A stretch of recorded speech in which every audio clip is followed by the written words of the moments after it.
Welcome to Keystone Partners Group and the coaching series, The Path. Today I have Jason Drissel and Bill Waldman from our Keystone Partners Group Montgomeryville office. Welcome, Jason. Thank you. Bill, welcome. Thanks, USHA.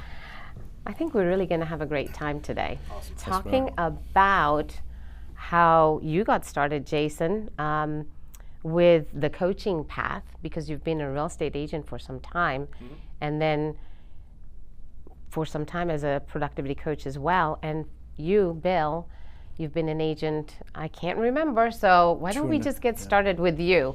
Share with our listeners today how you got started, what you did previously, and some things about your path right now. Okay, so I started in the business about 2.5 years ago. So actually, 2.5 years ago. I've worked, before that I worked for Johnson & Johnson, one of their subsidiaries. I was a chemist for about 6 years, supervisor for 6, and then manager after that, and decided that it was time to get out of the corporate rat race. And I knew that it was something I wanted to do. I had a friend of mine refer me to real estate investing and stuff like that, and there were some things that my wife and I had read, and we just got into it. And then I met a couple folks from Keystone Partners Group, and then they kind of pointed me in the right path, and then that's how I got to Keystone Partners Group. So 2.5 years, and I'm actually excited about sharing your story because you've had some really good success. So why don't we move on to you, Jason? Tell us a little bit about you. Okay, I started real estate in 2004. Kind of looked down that investment road, which is what got me interested in real estate.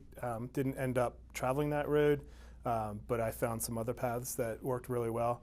I've always been interested in leadership and going down that road or going down that path, and I've always read that a lot of people who've done that started with real estate. I saw an opportunity with Keystone Partners Group to not just become a realtor, but to become a realtor and then move on to using that as a stepping stone to do bigger and better things.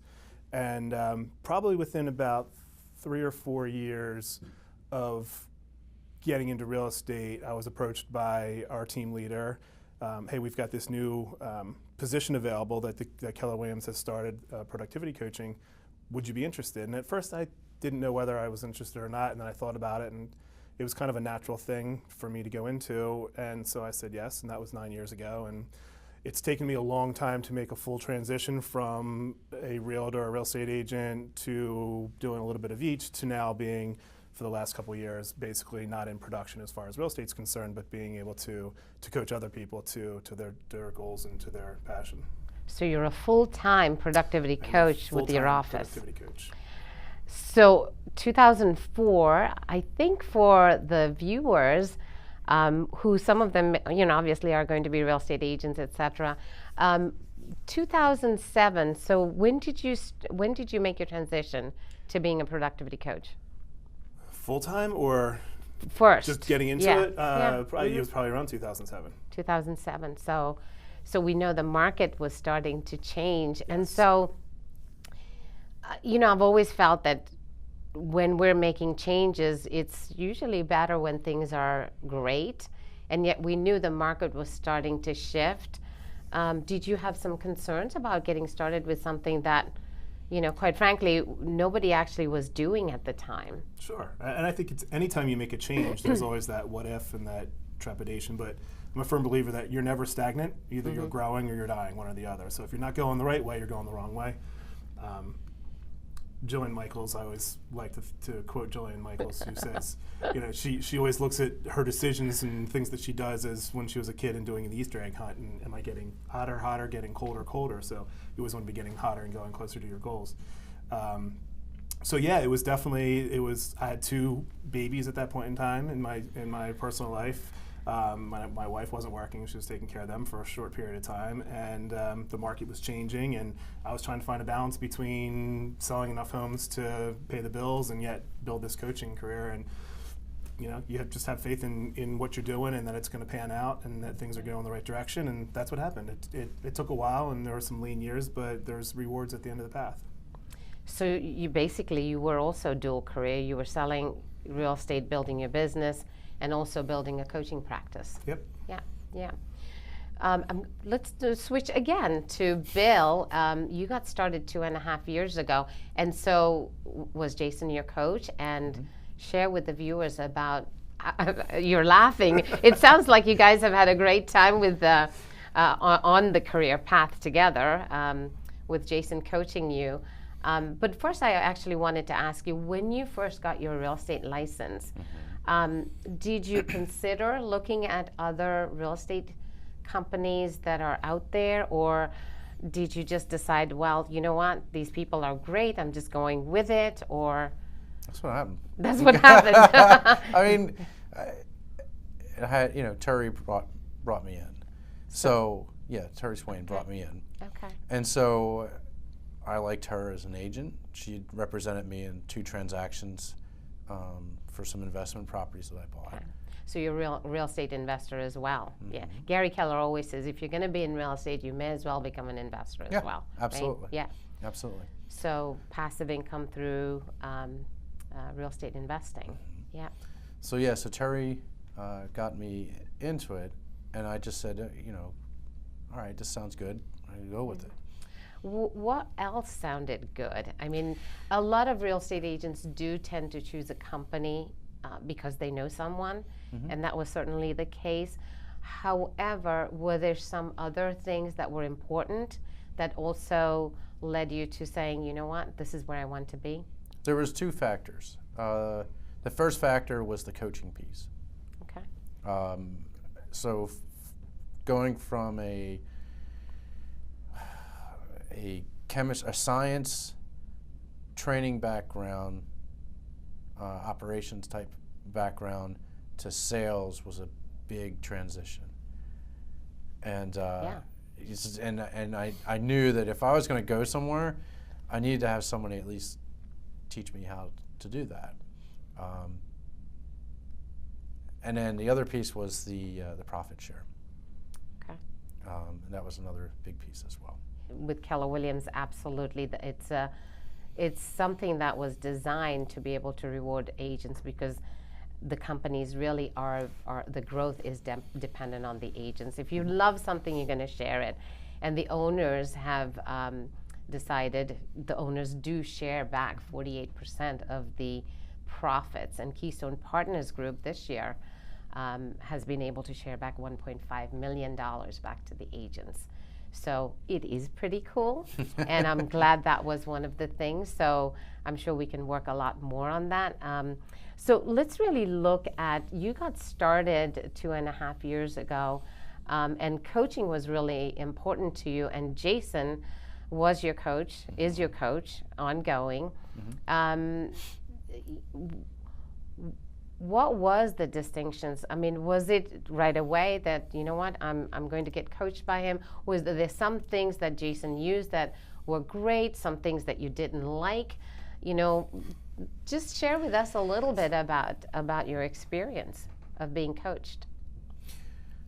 So again, coming from a non-sales background, I think the biggest thing, if you've never done sales before, what are the activities I have to do to generate business? And what do I have to do to market myself? What do I have to do what types of activities do I take on? And sometimes it's even just better just to have that person to bounce an idea off of, especially because you're thinking about ways to separate yourself from the sea of other agents that are out there. And by having the coach, having Jason there, and asking him the questions, and you say, hey Jason, what do you think about this? And he'll say, that's a great idea, and here's what I think you can also do to also take it to the next level, which is important as well, because you can't think of everything. And it's good to have somebody there that's been in the business long enough and coached long enough that knows, the right questions to ask, so that you can get to the solutions that you want to grow. So you're getting professional answers versus answers that someone might give you that might not be the right direction. Yeah. Now, as far as one of the things that I would take away that I would tell other agents that kind of affected me in the beginning was, a great thing about Jason, he's got a lot of ideas, right?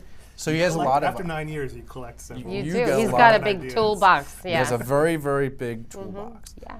And A lot of resources. a lot of resources. And one of the things I found in the beginning, especially in the beginning for newer agents, was that we'd have a conversation one week, and I would go, and he'll tell you, I was pretty religious about going out and doing the things that I was supposed to do. Problem is, it goes back to, you know, Gary Keller's one thing. You know, you can't do them all. So you gotta focus on 3 or 4 or 5 of them that are important and that you can focus on, get good at, and then generate into, and do them long enough so that you can generate leads from them. I think that's huge. Because you get too bogged down with too many things and you're like, Were you able to figure out what your best source of lead generation was then? It took me a while. Actually, just probably within the past 6 months or so. Okay. Because, I mean, every year you go and you look at your numbers. And you look at where your leads come from. You look at where your numbers come from. And then those are your big, then you look at your big buckets and you say, okay, I like these areas. Now I need to focus more energy on them so I can grow them and make them build, you know, more transactions down the line. So that's his perspective. What was your perspective when he first got started as a coach? You know, obviously you have a lot of systems and things like that that you implement. What are those, and were they some of the things that Bill embraced or maybe resisted? You know, a lot of people getting into the business, again, depending on their personality, have different types of people that they want to communicate or are comfortable communicating with. We know through the research that Keller Williams has done and the National Association of Realtors has done that most of your business is going to come from your sphere of influence, the people that you know, your family and friends. And a lot of times people want to think you can become the expert before they start to work with their family and friends, and they would rather kind of learn on people that they don't really know. So that's always a challenge with newer agents, is to help them to understand right out of the gate, go to the people that know and trust you already, whether it's from another business, something that you did in the past where you proved yourself, but they're the people that are going to work with you. So I can say that, and I guess Bill would probably say too, that it took a while for him to, and not just him, most people, to say, okay, I get it. A lot of business is going to come from the people that I know and trust, and I need to spend a little bit more time as them being one of my main avenues that I'm going to go down to generate some business. Absolutely.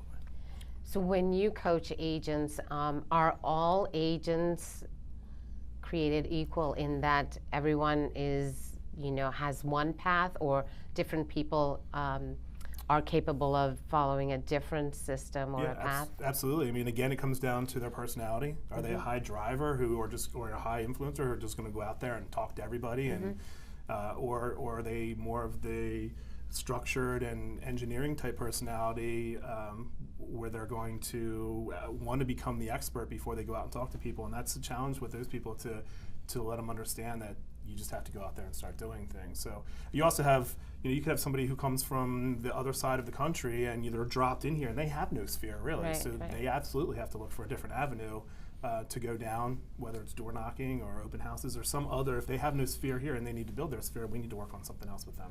Yeah. So in Bill's case, it sounds like he did resist to some things. As a coach, what was it, and how did you guys, you know, how did you overcome the resistance of him not wanting to be coached on that? Over the years, I've finally said to people coming in, you're going to get frustrated with me. Like, I'm going to put it on the table right now, because I know that they started to get frustrated after a while, especially with different personalities, to say, because we're just going to focus on coming back to the same message over and over again. Are you talking to the people you need to talk to? And if there's a challenge in doing that, what is that challenge? Is it because we don't know who to talk to? Is it because we don't know what to say to them? Let's figure out what the challenge is, And they're going to stray from that path and say, hey, it was really easy to go down this path. And it might not be as a productive path, but it's easier to do. We have to reel them back in, say, hey, we had this conversation, but we're going to have it again and again and again until you start to get more comfortable. So I think maybe you would agree that that's kind of what we did, is you'd look for some avenues that might be a little bit easier. And like Bill said earlier, you track your numbers. And maybe that's where his turning point came when we started looking at his numbers and said, okay, you've had some transactions under your belt at this point. Let's take a look at where they came from.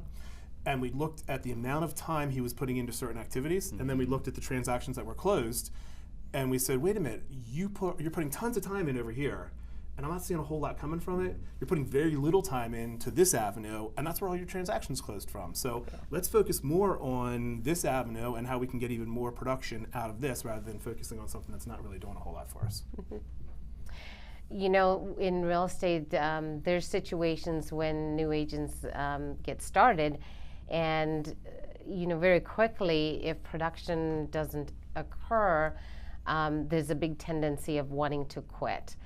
Obviously, there's the roadblocks and things like that. Did you have situations where, when you got started, did you question the fact that, you know, is this really for me, and what kept you going? You know, obviously, you're on a really good success path, which is what I'd like you to share with our listeners today. But, you know, when was that, and how did the coaching help you?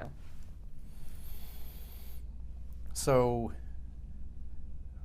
I did have the instances where I said, what the heck am I doing? I've got a master's degree. I've retired from the military for 22 years. I can go anywhere I want. Right. You know, and however, I guess the biggest factor for me was my wife. Yeah. And she said to me, she said, just give it a little bit longer, give it a little bit longer, you know, and talking to Jason, talking to other, you know, agents or leadership within the office who you know, has been in the business for a while, and I would vent my frustrations on them, and they would say, you know, just keep at it, keep at it. And I remember one time you and I were talking, and you said, I was like, the clients are driving me crazy. And you said to me, you said, it's a good thing that they're driving you crazy, because you have enough business on the table to have somebody driving you crazy. And that keeps you going. Great coaching advice, right? Yeah. Our clients are our opportunities. Yes.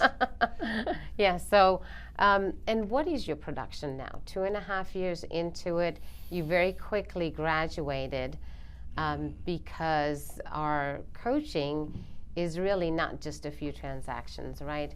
It really is for a period of you reaching a certain amount of volume in business, so that now you've got a great foundation.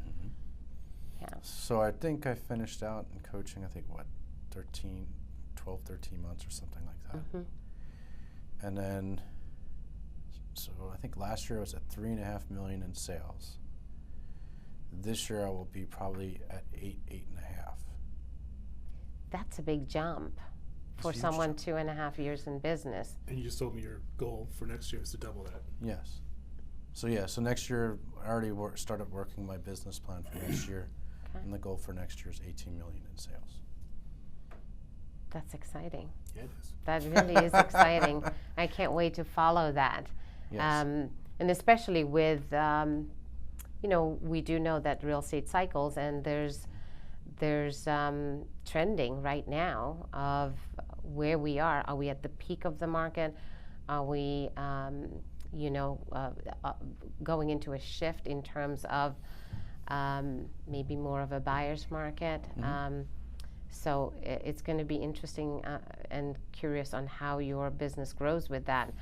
And that's actually going to lead me into asking both of you the progress that you've had. And Jason, why don't we actually talk about the progress of your business, and really then moving forward into what and how this progress continues to happen for both of you. So you started in 2007, lean years. Tell us a little bit about your success this year. Yeah, I mean, we had some years market driven where the production came up, and then we had some years where there just wasn't a whole lot. And over the last, I'd say, 4 years, it's been a steady increase. And I think tracking numbers, setting good goals. I've been really hyper focused on the numbers, focused on the goals, just like a productive agent should be doing, and that has really helped. I track everything, and we've gone to a position where I don't want to say we doubled over the last year, but we've gotten close to probably doubling I call them the tribe. The tribe has almost doubled their production over the last year. You call your team the tribe? I call them the tribe. If you've ever read the book, The Tribe, I think Seth Godin, was it Seth Godin? It's a great book. It's an awesome book. It talks about lateral leadership rather than horizontal rather than lateral leadership. And I think everybody within the reason I say that is because I think everybody has their own strengths, and they all kind of get together and click together and help each other out with whatever their strengths are and whatever their weaknesses are. So they're all working together as a cohesive group, and that's why I call them the tribe. But they have done a lot. You know, we've gone from, I think, 25 million in production maybe last year to we're going to be well over, I think we're sitting at 40 right now at this point in the year, so well over that. We might double it. My ultimate goal is to have I want to say the tribe in the office, I want to have them being contributing half of the production of the office, 50% of the production in the office. And how large is the office? About 135, 145 agents, and I float between 40 and 50 agents usually. My goal would be to get that to somewhere around 70 agents on a regular basis. Do you have any support?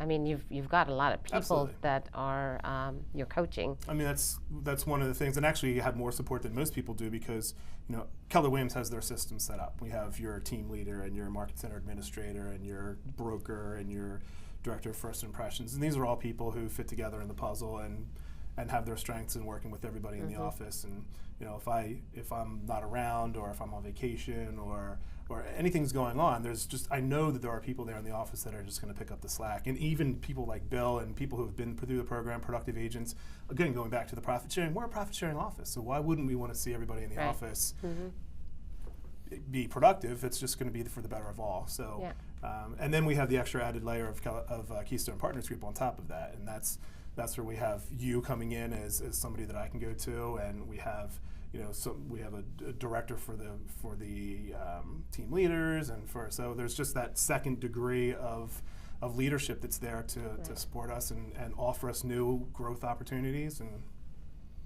that's why it's awesome. You sound really excited about where you're working. That always brings. I'm a very growth-oriented person, and that's why I'm here, because I know KPG is always looking for new growth opportunities for the people. They're always looking for new leadership opportunities, and I know that there's always a path that I can go that's I'm not going to be staying in the same stagnant position. There's always going to be something better to do.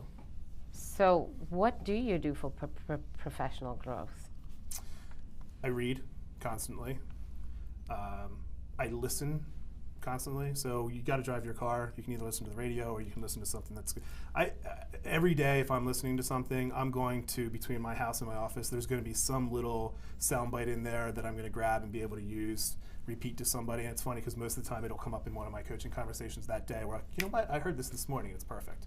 So listening to things, reading things like Success Magazine, reading books like John Maxwell, and he's an awesome leadership author, and going to, again, Keller Williams, Keystone Partners Group, the Keller Williams region, offering to bring people in, going to events, training events that they have, and there's just, again, opportunity for growth in not just coaching real estate agents, but as you know, we have the opportunity to coach adolescents and millennials and people who right now might need a little bit of guidance in where they're going to be taking their life, and Keller Williams has helped us to help them. Yeah. So for our viewers, I absolutely just wanted to introduce some of the things that Jason and I are involved in is the coaching of young adults between 18 and 24. And it's a program called QL, and Gary Keller had written a program called Quantum Leap, and it really is about life. So we really do look at real estate as a whole, but as coaches, we are also very involved in the community, wanting to make sure that we are able to contribute to the youth and our youth leaders. So Jason and I are both qualified instructors to be able to share this knowledge. So absolutely, personal growth and professional growth, just in line with what our path is. So Bill, we've all learned that if we're not growing, we're dying, right? So personal and professional growth, you've had some huge success with your business, and obviously it is because you're engaged in some of the learning. What are the things that you're learning lately that is causing such success? That's a good question. Is it programs like Bold? Well, I mean, yeah, I've gone through Bold 3 times. 3 times. 3 times. Did you not get it the first time? Well, no, they go Only 3. Only 3. Only 3. 3, yeah. Yeah, 3 times so far. That say that it takes 10 times, because each time you learn 10%, and by 10 times you have 100%, hopefully. Absolutely. If you want to master something, you need to do it over and over again, right? 10,000 hours, right? That's right. Yep. 10,000 hours of Bold. Yeah. 10,000 hours. I think Diana Kokoska will be very happy to hear you're going to take it 10,000 times. I'm sure she would. I guess the big thing for me is just reading just books and stuff like that, working through some certifications and some just different classes related to real estate and whatnot. Just recently did a military relocation professional certification. Is that so that you'd be able to serve the veterans? Serve veterans and stuff like that, yes. Wonderful. So, so that's how, and just reading, and then also just interacting with other agents in the office and learning their stories. Are you involved in a mastermind group? I'm not. Might want to consider that. I do every once in a while pop in. I'll go to Jason's masterminds. But no, I've actually been so busy I haven't focused as much on it. So, but I think while I may be focusing more on that, the business is so new for me that I'm learning something new every day. You have had good success in 2.5 years. However, you did go to Mega Camp recently, right? Camp, yeah, yes. and that was obviously a really great environment to learn. And it was great just talking to some of the, even just if you would bump into, because there were so many mega agents there, and many of them were willing to share their story. And sometimes we would bump into people, and they would, and honestly, the tidbits you would get from them were priceless. Did you bring back some action items that you are going to implement so that you can reach the goals that you've set for yourself? So yeah, so one of them I thought was neat with regards to growing a profit share. It was just posting something on Craigslist saying, "Hey, are you interested in starting a real estate career? Call me." And I never would have thought of that. And that's how, one way that agent in particular grew her profit share to almost, she said that she grew to almost 100 agents. Yeah. So, I thought that was pretty interesting. But just learning from others and collaborating and talking to each other. You do, collaboration. You do pick up some really, really good nuggets from events. So what about leadership? Let's talk a little bit about leadership. I know you mentioned it earlier. Leadership is important. Both of you did.